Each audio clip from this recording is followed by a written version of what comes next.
will be for us. So please just type in the chat what you expect to gain. Thank Keisha, you. I have till 10:45. Is that correct?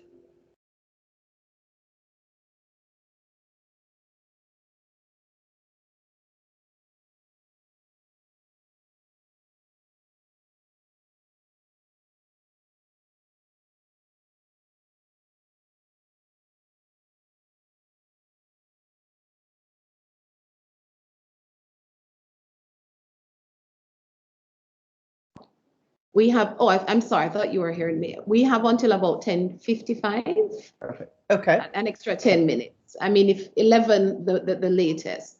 All right, let me read some of what we have here so far.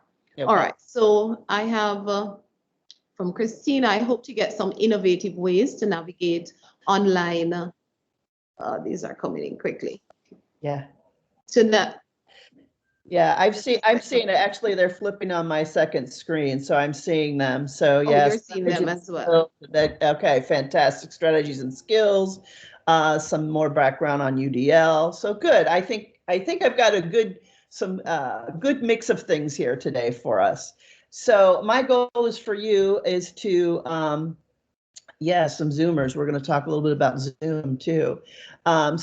Hopefully come away with some new ideas to help you be creative in your remote settings and incorporating that UDL conceptual framework so that we can include all of our learners. So that's my hope today. So hopefully you have a second device or a smartphone with you besides your laptop or your desktop. And what we are going to do today is we're going to do some participation while I am presenting. So if you put your camera up to the QR code, I will just tell you this is a free QR code and you can create that link. If you put the URL and you put first of all, you put your camera up to the QR code, it will take you to my other site. And let me get out of my PowerPoint and I'm going to show you. This is a Padlet. And so this is we're going to do engagement. I'm going to say give you some content, and then I'm going to ask you your opinion throughout the session today. And so once we are finished with this, you'll have a nice bevy of tips and tools that all of you have created, because all of you are doing this on the ground as well as I am, and so we can share with each other. I personally know some stuff that I'm going to share with you that I use, and I give credit to the cast.org and UDL, but we're all learning together in this. And so what I want to do is for you to be able to create something that you can take away with you today in a collaborative engagement piece, which is one of the pillars of universal design for learning, collaboration. And so I'm going to go back to my screen here. And again, here's the QR code. If you're in the PowerPoint, this is hyperlinked, so that's another way to get it. Or if you're old-fashioned, you could type this whole thing into a different web browser page and be able to get there. And so that is going to be our shared engagement. Padlet is free. What's cool about it, as participants today, all you have to do is click on it and it takes you to my page. If you're a teacher, you just set up an account. It's free. So the QR code is free, Padlet is free, and so that's going to keep us engaged and connected and really curating all of that wonderful information that we're going to share with each other today. All right. So. All right. Dr. Lesh, please don't change your screen as yet, because persons are saying that they're not seeing your screen. They don't see my screen?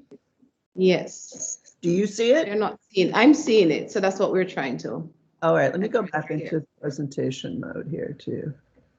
Everybody should see the screen. So let me see. Oh, where is this going now?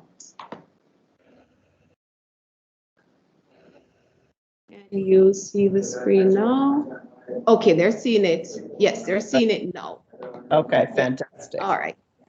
Also, while they're working on getting to our engagement tool, the Padlet, in the chat box, I've put the link to the PowerPoint. This is a Google Slides PowerPoint. It's not in PowerPoint, it's in Google Slides. Actually, I have to do this again. So yeah, to turn on my closed captioning. Each time I go out, I have to return to closed captioning. So the Google Slides are in the chat. You can the link to the Google Slides, so you are more than welcome to that. I give you that information. I want to help everybody build capacity with this. So, Keisha, you let me know when you're ready for me to move on.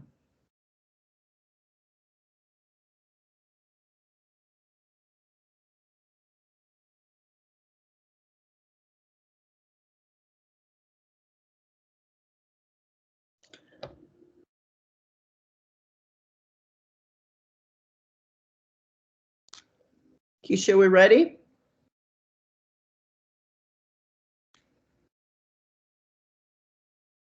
I'm still having a few persons who are saying they're not seeing, and my IT persons are saying there's nothing they can see. All right, it's just a link to the Google Slides now. That's on the screen. That's not being seen.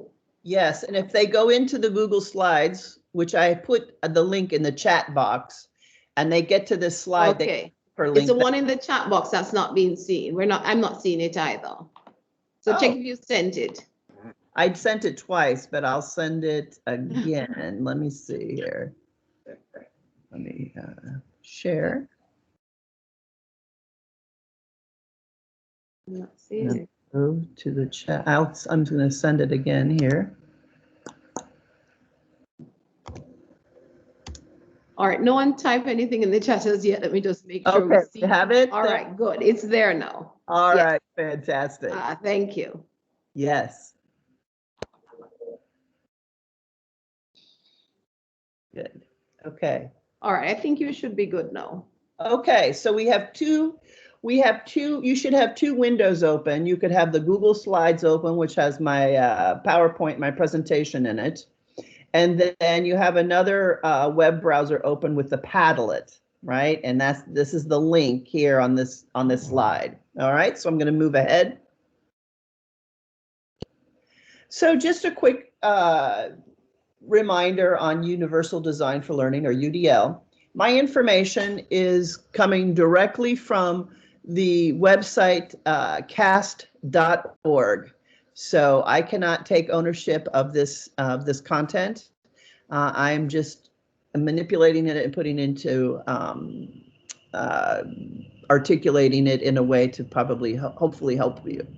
So there are three pillars of UDL. There is the what, the how, and the why. And so we understand UDL as an approach to improve and optimize our teaching and learning to include all students. And by setting clear and rigorous goals, we're not watering down the curriculum. Our content is still rigorous, and critical thinking is at the forefront. But what we do is we anticipate those barriers, and we proactively design ways to minimize those barriers. So we're continually looking at, okay, how are my learners going to navigate this material? For example, what we just went through, I had to figure out some ways to minimize the barriers so you could get to the Padlet. So I put the URL link to the Padlet in the PowerPoint slides. I gave a QR code if you wanted to use your smartphone. So I gave you several ways to get to that Padlet, that engagement piece that we're going to use. So this is also hyperlinked here for you if you're in the PowerPoint. And we also have the other way, a QR code. If you want to use your smartphone and put your camera up to the QR code, You can get actually the Universal Design for Learning guidelines, where I got all of this information from, so you can refer to it later. But those three pillars, the why, the what, and the how, we refer to them as multiple means of engagement, which is the why of learning. Multiple means of representation is the what of learning. What is it that we're learning? And then the multiple means of action and expression, or the how. And I like to say that why is that engagement piece is how we build capacity for kids to understand why they need to learn it. And the representation is how we teach it, how we give it to the students, how we give them opportunities to review it, see it, learn it. And then that action and expression, I like to say that's how we allow students to tell us what they know about that content. So I'm going to break those down a little bit further and talk about some things along the way that we can use in remote settings. Okay, so I'll speak up. I see somebody said they can barely hear it. So the first piece is providing that multiple means of engagement, that access piece. First, we have to think about how we're getting access. We got to interest. And so we really need to give students voice and choice in this.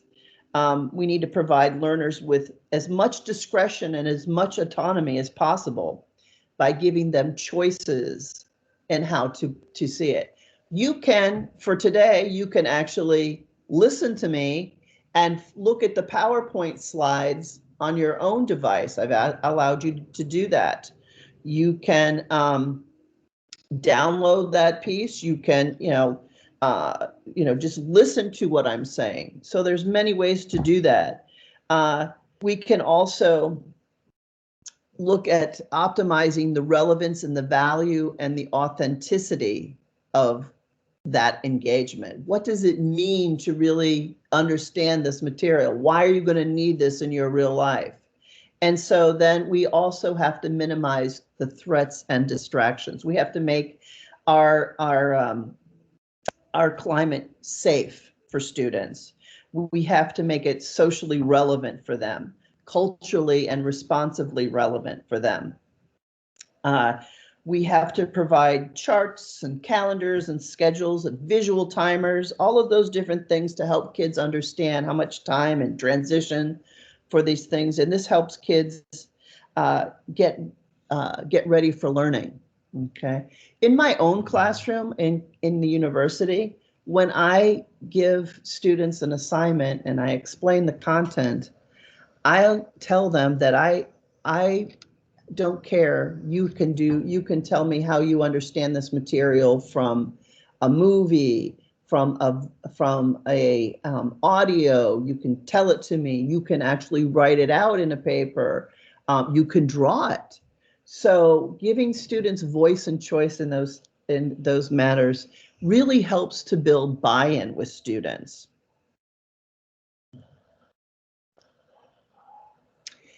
The next part of that multiple means of engagement is really to build on their understanding and build on their confidence. It's just, sustaining that effort and that persistence through it. Sometimes our kids with disabilities, they'll start all gung-ho, and then all of a sudden they meet some barriers and then they don't finish. And so really, as instructors, we need to make sure that we are helping to build bridges over those barriers. So some of the things that we can do to help that is to, first of all, continually state the importance, that big picture. Once you complete this, you'll be able to, whatever that is.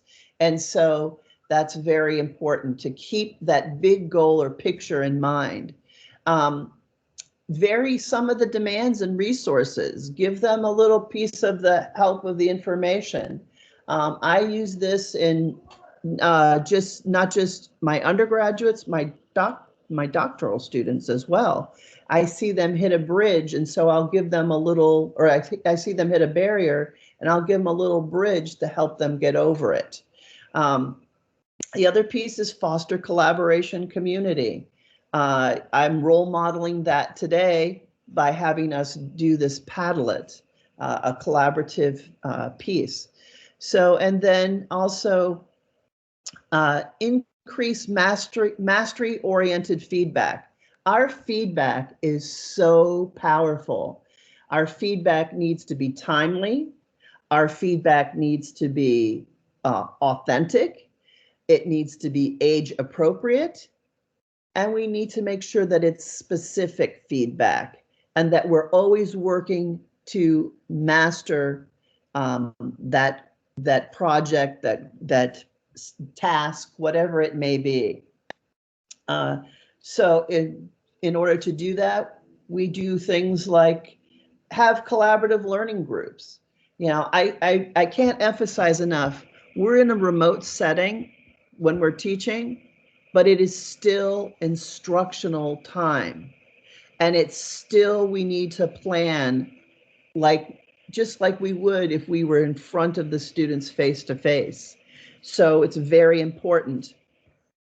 It's very important to plan just like you would if you had the students in the classroom sitting in front of you. Oftentimes I see some of my teachers that I go and observe that they're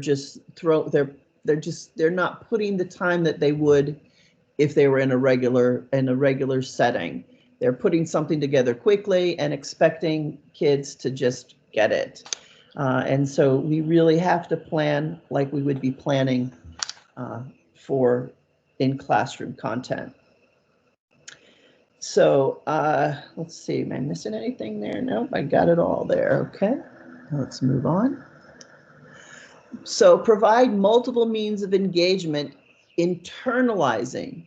The end goal is once we have got their buy-in, once we have helped them to overcome those barriers, our intent is really to help them internalize that self-confidence, how to overcome barriers.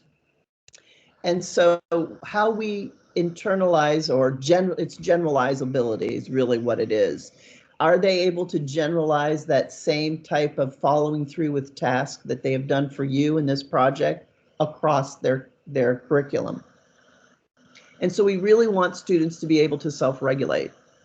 We want to continually promote high expectations and beliefs that they can do it. We want to facilitate personal coping skills and strategies. We don't just want to enable them and tell them what to do. We ask them those facilitative questions so that they can help come up with the strategies, right? That's intentional, and we're teaching kids how to have those coping skills or those problem solving skills, those critical thinking skills. And then the last piece is that we really want to instill in our students that they should self-assess, that they should reflect on their learning. So I continually, even in this remote setting, I have kids, when they've created a big project or a collaborative project, that they still are reflecting on the process, their own interactions, their interactions with their classmates on the collaborative project, and what they did well and what they could do better in the future, how they could have handled situations differently, or what they felt they handled well. And so this is something that it's a continual improvement process. And the end result is for us to internalize this self-regulation. So next slide here. This is where I want you, this is our first break. I've given you a bunch of information, and I want you to chew on it a minute. And this is where I want you to go to the shared Padlet. And I want you to share with us, How do you encourage multiple means of engagement in your remote settings? So if you would go to that Padlet and write in there some of the ways that you encourage that engagement of your students. And I'm going to go there as well and see where you are. Good. I love that. Using music and games between lessons to keep lessons interesting and students alert and active. Absolutely. I really love the music piece. I like, if you can hear, I have a little music going on in the background. That's excellent.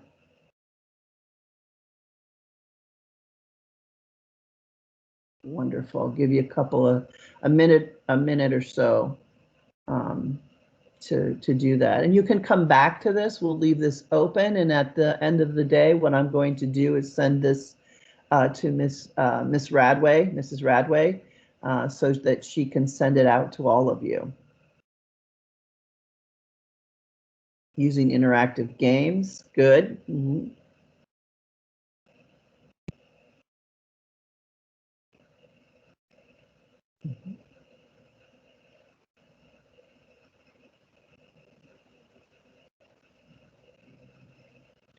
This is excellent. So this is engaging you as the learner. You're not sitting there with your camera off and maybe playing a video game on your other device or checking out on me as a teacher, right? I know I speak to many teachers and they're very frustrated sometimes. Kids are here in South Florida. Half the kids are in the classroom and the other half are sitting at home in their bed, in their pajamas. Lucky if we get the camera to turn on. So this is a way to give them a little bit of material and let students be able to chew on that. So fantastic. I'll go ahead and keep writing there, and I'm going to switch back to the slides and present. And I'm going to move on. Excellent work. I really like the way that you are sharing out your really creative ideas. So the next pillar in UDL is that multiple means of representation. And so we want to first look at that access point.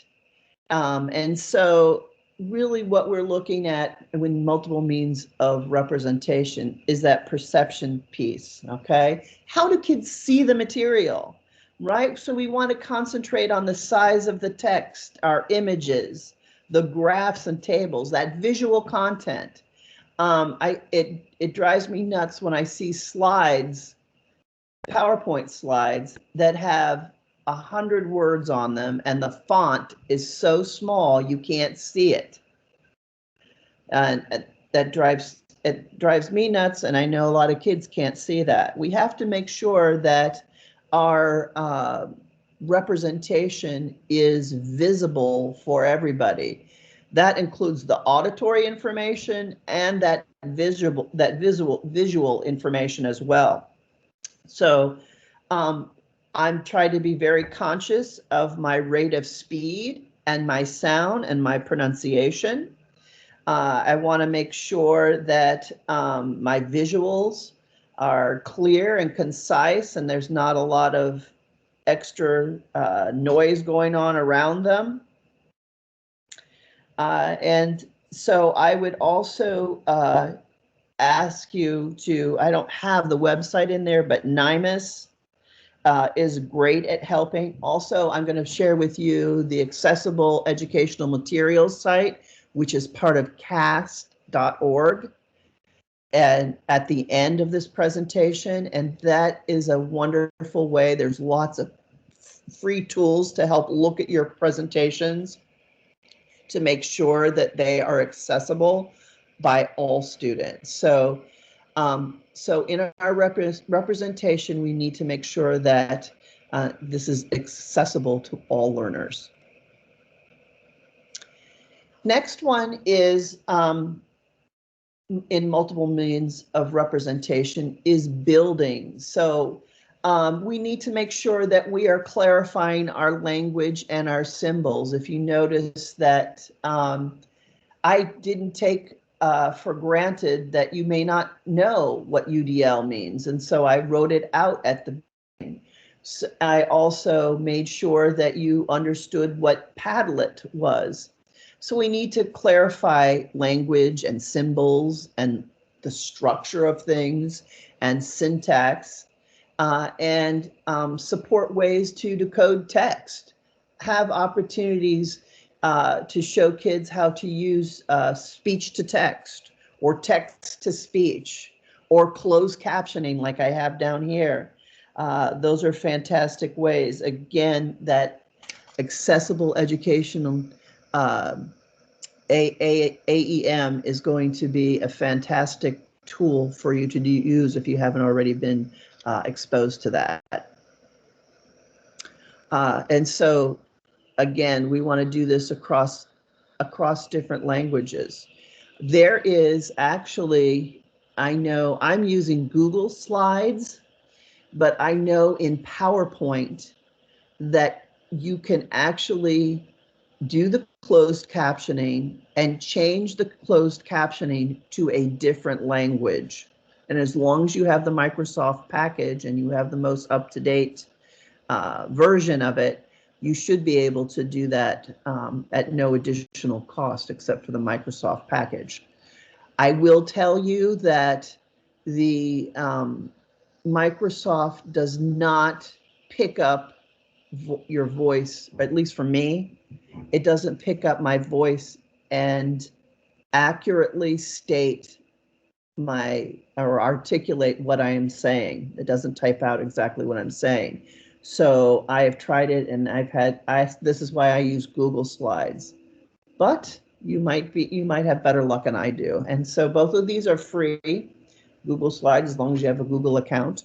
So, and you just put on the closed captioning as you saw when you go into presenters mode.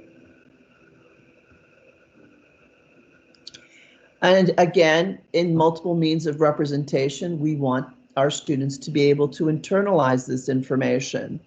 And so we want them to be able to comprehend and use these tools across their settings. I work in a at Lynn University, we have many students that have had accommodations in their K through 12 settings. And so all students come to Lynn University, they have an iPad Pro. And built right into the iPad Pro are many accessible features. They have to be taught to use those features, and the professors have to be taught to use those tools. But it is very helpful, and it allows students to be able to, across settings, use those accessibility tools that are built right in. And so we have to be able to model those. And really, when students meet with a barrier, we ask, what accessibility tool are you using to help you mitigate that problem? So the idea is that we want them to maximize and transfer into generalizing this. So get ready, we're going to our next Padlet. And my question for you is this: how do you encourage multiple means of representation in your remote setting? Remember, representation is how students are getting an opportunity to work with, comprehend your material, understand the material, that your content and curriculum. So I'm going to go out of this and go to our Padlet. Okay. And our next question is, how do you encourage multiple means of representation in your remote settings? Remember, I said to you that I actually give students voice and choice. If in a face-to-face setting, I actually have some copies of the handout in paper format. I provide my PowerPoints beforehand. Actually, it's the link to the Google Slides beforehand. That way, if they like to print them out, they are more than welcome to print them out. Or if they like to download it to their iPad, they're more than happy to do that. At the end, I record my lectures and I upload the lectures to my our class setting, our class Canvas shell. So good, I like that. The Bitmojis, fantastic. Yep, creating your own videos, excellent. Yes, we're going to talk a little bit more about that.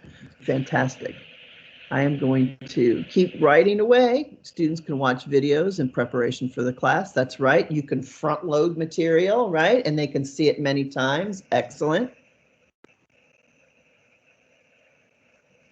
Okay, so I'm going to go back to my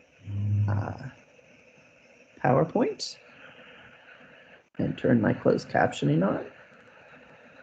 And go to the next slide.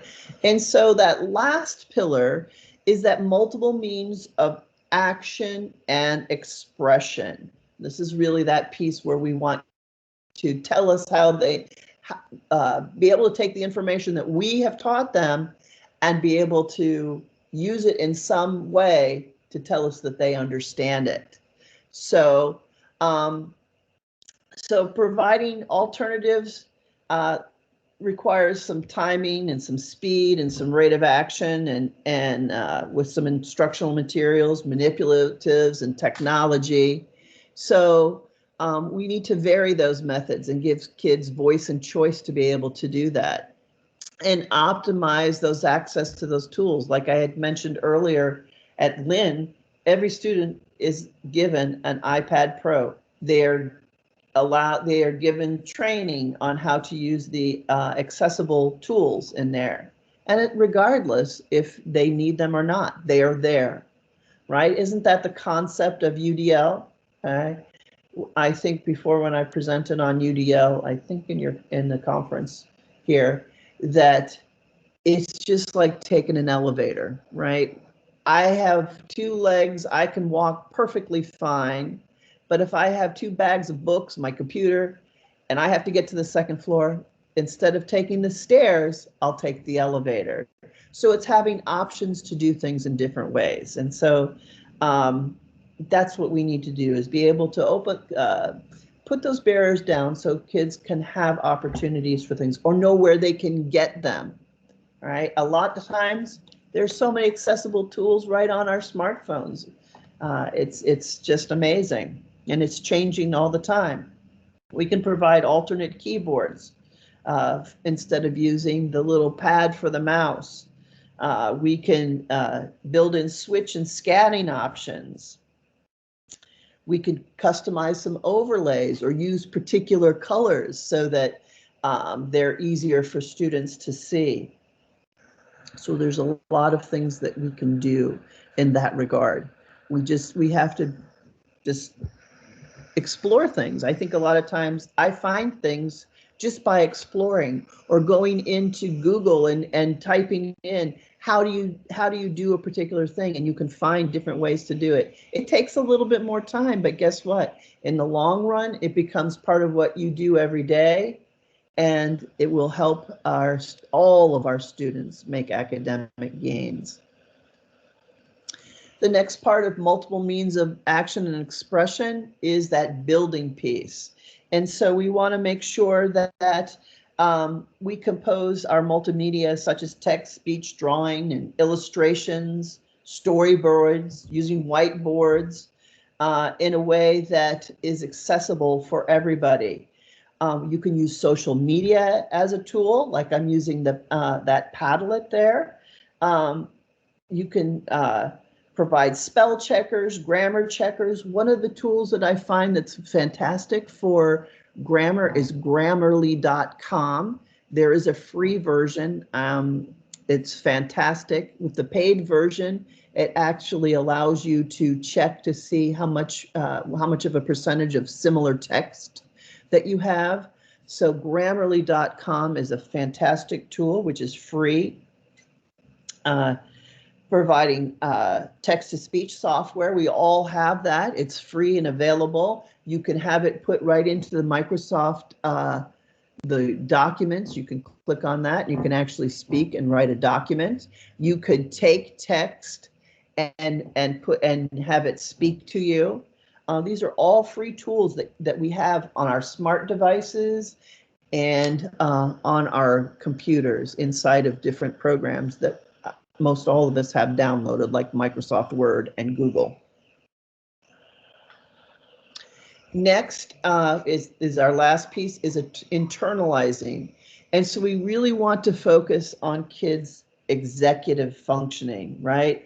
We want to make sure that we're providing those prompts at the right time, that we're scaffolding instruction and fading those prompts along the way. The idea is that they will be able to use these tools on their own after we have they've left our classroom and gone on to somebody else's classroom. So we're enhancing that capacity for them to self-monitor. You know, how are they doing along the way? And so that's really the big picture. We want to ask those questions. We want to build in assignments to help them reflect on their process, how they got to that. Maybe have them write down how they were able to, how they figured out how to do that.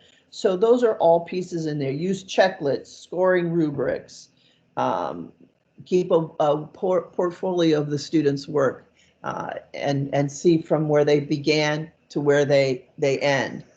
So so here's the next one, and that is how do you encourage multiple means of expression and action in your remote settings? Okay.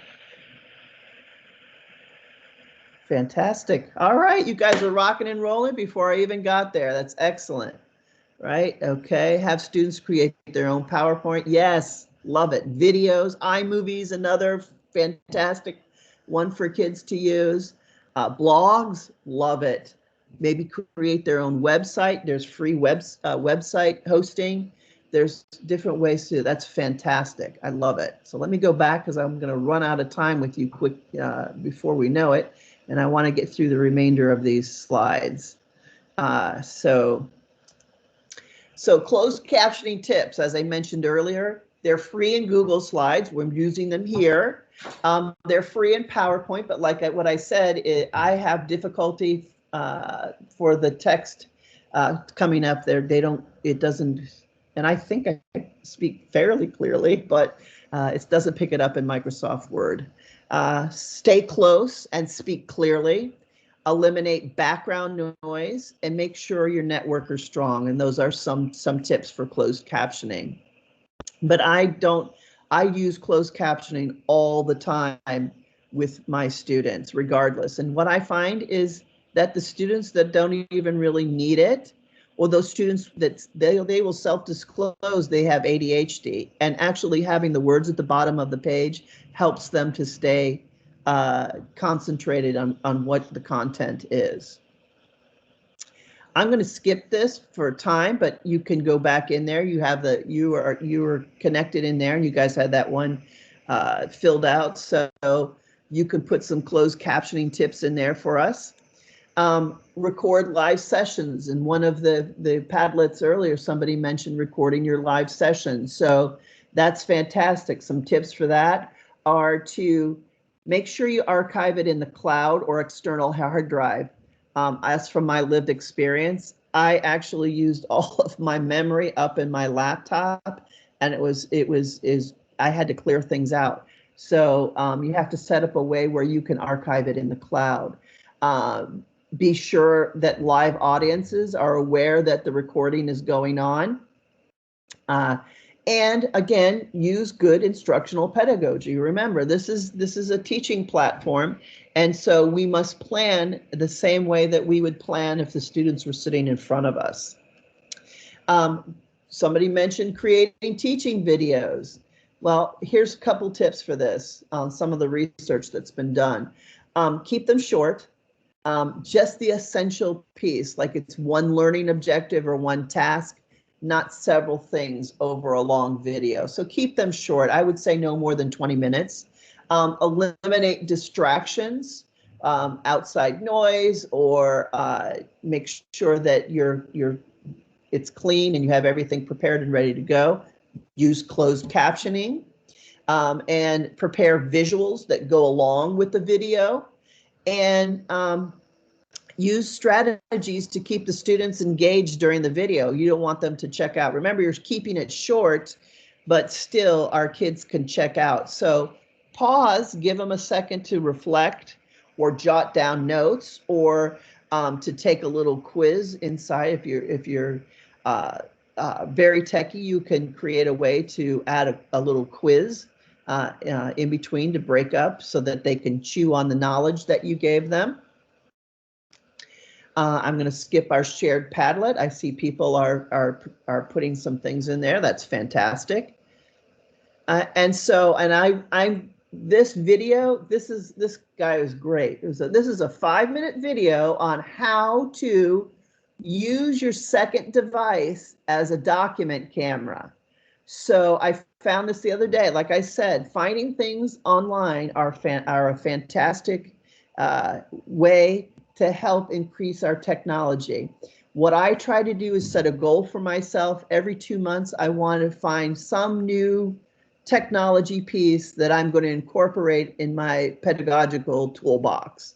And so this was fantastic. I do some work with strategic instruction model strategies, and that requires that I have a document camera because I'm writing on content. And so I can actually place the camera from my phone so that it shows my writing, and the kids have the document and they can follow me just like they would follow in a classroom, and it's up on the screen. So this is hyperlinked so that you can go find that video from this gentleman to show you how to use the 2 devices, and this is in a Zoom meeting. I checked it this morning. If you're using Teams like Church Teachers College does, you can do the same thing with those devices. So use two devices when you're teaching. It helps because you can see the students while you're actually teaching, because as you know, when you go into presenting mode, you don't see anybody else. So you want to make sure you have that second device. Create intentional collaborative breaks. Use the chat box. Use apps like Nearpod. I paid for Nearpod. I absolutely love it. There's different things that you can do in there. You can give them a quick quiz. You can give them a place to post things, kind of like we did in the Padlet. Socrative. Now, Nearpod, you have to, you can, for basic things, it's free. Socrative is free. I use that for all of my reviews of my exam. Kahoot, I'm pretty sure pretty much everybody knows Kahoot. That's kind of fun. It's fun. Sometimes I don't like the music with it or whatever. We just would turn that off. We're using Padlet today. Flipgrid is a way to allow kids to make their own videos within the content. Miro is a whiteboard that you can have kids write on the whiteboard. Another way to do that, I'll do a Google slide, and I allow students to be collaborators on the Google slides, which is kind of fun. And while we're presenting, they can put things into the Google slide. Quizlet is a nice way to make review questions for quizzes. Use breakout rooms. I love breakout rooms. In our Zoom, I have for my university, I use breakout rooms probably 3 or 4 times in a 2.5 to 3 hour class. Google Meets has those breakout rooms. I believe Teams has that as well. If you don't have access, there's a free app called Slack. You can create rooms similar to how we have the concept with the Padlet. You can actually have the kids go to the Slack, and you can be and you can put them in classrooms. So I'm going to leave this for you to answer those questions in the Padlet and move on. My question to you is, what apps do you use or suggest for remote inclusive learning? There are so many apps. There's a myriad of apps. The ones I've mentioned here today mostly are free. So share those with each other. I want to learn them too, and I'm going to move on a little bit more here. Here's one thing that I have really realized since going to remote learning is hold one-on-one sessions with kids. Have office hours and just have a check-in. How are they mentally? Where are they?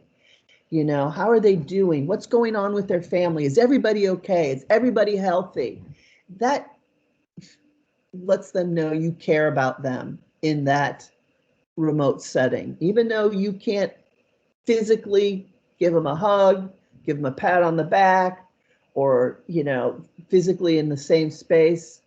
I just say, I want to see you in the eyes. I want to see, you know, make a connection with you. I just want to know how you're doing.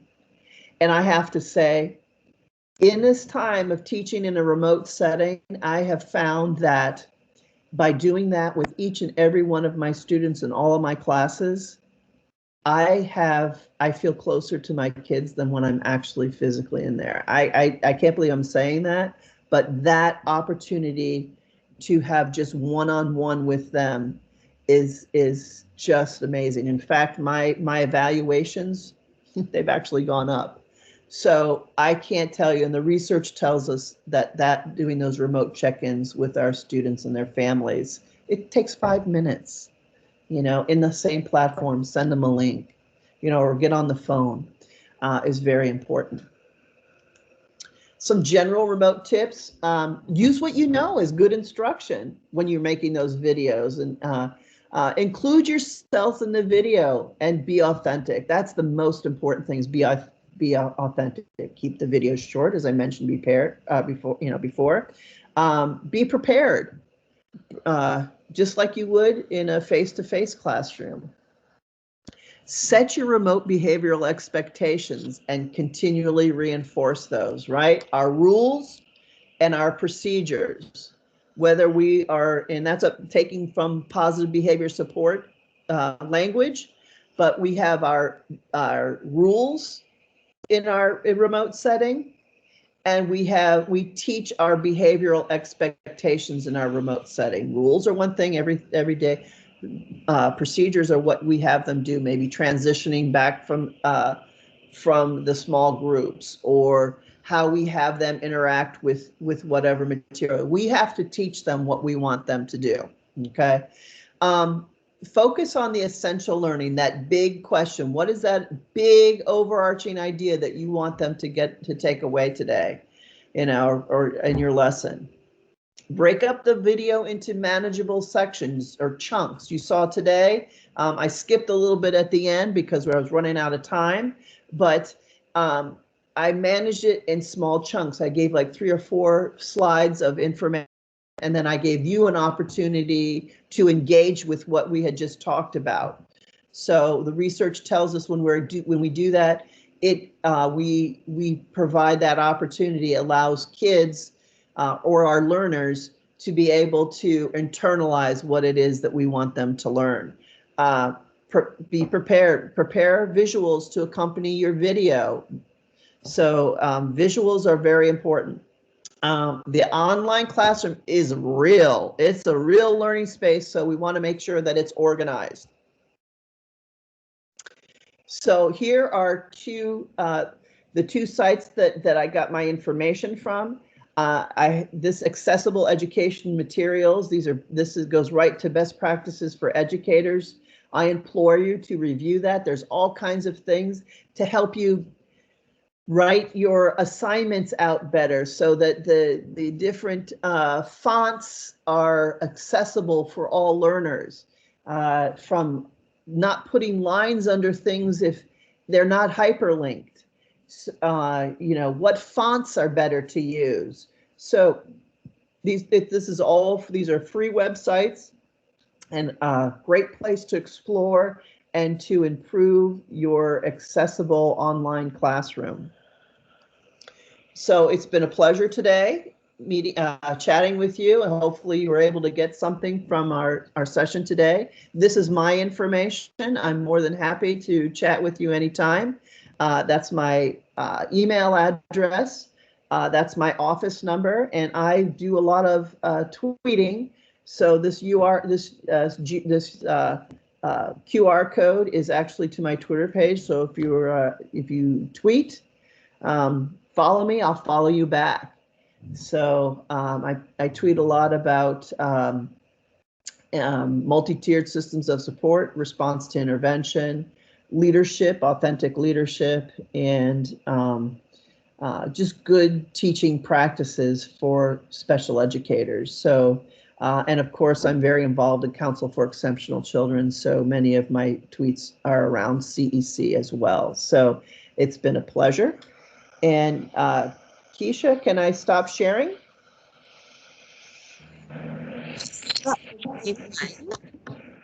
Thank you very much, Dr. Lesh, and I want to thank all the persons who were able to join us. Regrettably, we had quite a bit to cover, so we will not be able to take all the questions now. The information about the email address, yes, it is there on the screen. She's asking if you can still post it in the chat. Yes. So we want to thank you for having shared your wealth of knowledge. I think it was almost, we got a bit of what we call in Jamaica brata, extra, because we got quite a solid teaching on the universal design for learning. Yeah. Plus we got the tips that I think every single teacher needs right now. It was really a great presentation, and it was our pleasure having you share with us. And all those persons who joined us, thank you so very much. And so you will transition to another presentation at this time, and the contact information is there. The Padlet is there. I think she would appreciate it if you could go and complete the other questions. Yes. And posted earlier, I may have to repost it, an evaluation form. So before you go, we'd really appreciate it if you could do, if you could complete the evaluation form. I'm reposting it. All right, so there it is in the chat. And again, thank you so very much. God bless you. And thank you again, Dr. Lesh. Yes, thank you. Be well, be safe, be well, and hope to see you in person next year. Yes, we look forward to that. Okay. All right. All right, you take care now. Bye-bye. So please complete the form for me. Thank you.